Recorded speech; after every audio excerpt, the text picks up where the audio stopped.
السلام علیکم ورحمۃ اللہ وبرکاتہ۔ محترم سامعین، آئے دن اس ملک میں فرقہ واریت کی آگ کو دہکایا جاتا ہے اور اس فرقہ واریت کے پس پردہ ایک خاص طبقے کو نشانہ بنایا جاتا ہے۔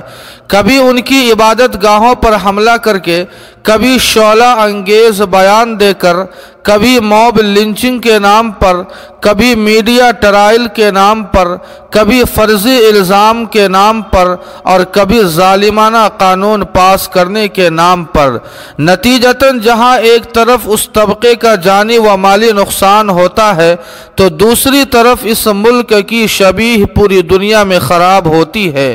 اسی بیچ جمعیت العلماء ہند کے صدر باوقار اور خامس امیر الہند حضرت مولانا سید ارشد مدنی صاحب صدر المدرسین دارالعلوم دیوبند نے ٹویٹ کر کے ایک بڑا بیان جاری کیا ہے، جس میں صدر محترم فرماتے ہیں کہ جس طرح آگ کو آگ سے نہیں بجھایا جا سکتا بلکہ آگ بجھانے کے لیے پانی کی ضرورت پڑتی ہے، اسی طرح پیار و محبت کا ماحول پیدا کرنے کے لیے فرقہ واریت کی نہیں بلکہ فرقہ واریت کے خاتمے کی ضرورت ہے۔